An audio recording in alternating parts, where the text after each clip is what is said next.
Ողջույն սիրելի երևանցիներ, հարգելի քաղաքապետ, հարգելի ավականու անդամներ, Տիկին Մելիքյան, ես ամենայն հարգանքով եւ պատկառանքով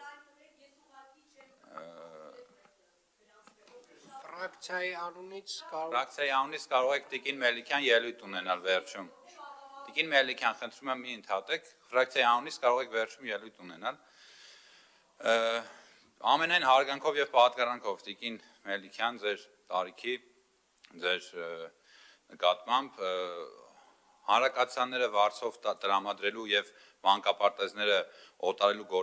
գործընթացները կատեգորիկ տարբեր գործընթացներ են եւ մեկը դնել մյուսի հետ նույն նժարների վրա ուղղակի ամոթ է, ես խնդրում եմ չխեղել իրականությունները, դրանք ընդհանրապես հավասար կամ համազոր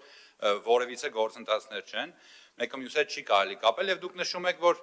ավելի կարևոր գործերով էին զբաղված, փորձում եք արդարացնել այդ օտարման գործընթացները եւ մատնանշում եք, որ այդ մարդիկ էլ ավելի կարևոր գործերով էին զբաղված այդ ժամանակահատվածում, ինչ կարևոր գործերով էին զբաղված, օրինակ Երևան քաղաքի տրամվայի ռելսերն էին հանում, ՊՆ-ի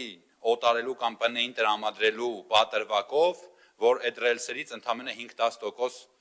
չափաբաժինն է հասել իր նպատակին, ես ինքս ծառայել եմ Մարտակերտում եւ կարծում եմ բոլոր ծառայեցները, ովքեր որ ծառայել են առաջնագծում, քաջատեղյակ են, թե ինչով են կահավորված եղել։ Այդ քողի տակ հանված ռելսերը, նորից եմ կրկնում, պետք է ամրաշինական մեր կահավորանքների համար օգտագործվեին, սակայն բոլոր հենակետերում դուք կգնայիք եւ կտեսնեիք, որ խաղողի վազերով կառուցված բլինդաժներ եւ ապաստարաններ էին շպալերներով։ Եթե դուք չգիտեք, ես ձեզ տեղեկացնեմ։ Այդ դա ավելի կարևոր գործ է, այո, ձեզ, որովհետև մարդիկ այդ քողի տակ զբաղվել են թալանով, բառիս ուղիղ իմաստով։ Բոլոր զարգացած երկրներում, եվրոպական երկրներում, մայրաքաղաքներում, բոլոր ուրբաններում տրամվայը համարվում է հարգի տրանսպորտային միջոց։ Մարդիկ տարիներով տկնում են, աշխատում են, որպեսզի իրենց քաղաք, իրենց համայնքը ունենա տրամվայ, մենք մեկ տարում մի հատ գրիչի զարկով, ինչ-որ մեկի կոռուպցիոն մութ սխեմաների պատճառով քաղաքից հանեցինք ուղղակի տրամվայը եւ տրամվայի ռելսերը հոդս ցնդեցին։ Բա խոսեք դրա մասին, բա չեք տեսնում, բա հիմա տեսնում եք, որ մետրոն օրինակ մետրոյի կայարանը նոր 2-3 տարի ձգձգվում է, բայց ես ձեզ վստահեցնում եմ, որ լինելու է, բայց դրա մասին, որ տրամվայը ամբողջ մի պատրաստի ենթակառուցվածք հանել եւ վատնել են բանակի քողի տակ, իդեպ ում այդ գեներալիտետի եւ Բարսեղջյան խավի ստորադաս աշխատակիցները, օգնականները այստեղ նստած են հիմա ձեր շարքերում, բայց չգիտես ինչի լռում են դրա մասին եւ չեն խոսում, որ բանակի գեներալիտետը ուղղակի աշկ է փակել դրա վրա, չի ասել, բա զինվորի փայրելսը, որ պետքա իր գլուխը պահեր ականանետերի հարվածներից, բա ուր գնացին, ուր հասան, որտեղ հանգրվանեցին, ինչ չեք խոսում դրանից։ Սա երկանքի ստանդարտների ուղղակի դրսևորում է վառ, վաղուց մենք այդ էտապը անցել ենք Տիկին Մելիքյան եւ ես կխնդրեմ եւ իհարկե ձեր գոլեգաներն էլ նույնպես կխնդրեմ, որպեսզի իրենք չփորձեն խեղել իրականությունը եւ չփորձեն դեպքերը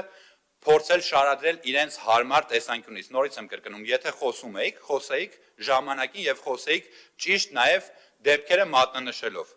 Ինչ վերաբերվում է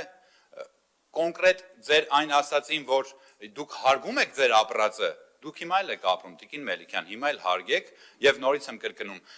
մի փորձեք պաշտպանել, սխալը ընդունելը ընդհանրապես ամոթ բան չէ։ Եթե մենք գիտակցում ենք, որ մանկապարտեզ օտարելը դա սխալ է, որովհետև բազմաթիվ երևանցի երեխաներ այսօր սպասում են իրենց հերթերի մեջ, որպեսզի գնան մանկապարտեզներ եւ անգամ 500 նոր մանկապարտեզի ծրագիրը չի հասցնում ամբողջությամբ փակել այդ սպասող հերթերը, դուք գոնե ընդունեք այդ սխալը եւ փորձեք լավարկել եւ լավացնել այդ ամեն ինչը եւ մեզ էլ օգնել, այլ ոչ թե պիտակավորել, թիրախավորել, էսկոմ, էնկոմ եւ նմանատիպ որակավորումներով շարունակել ձեր գործելավոճը։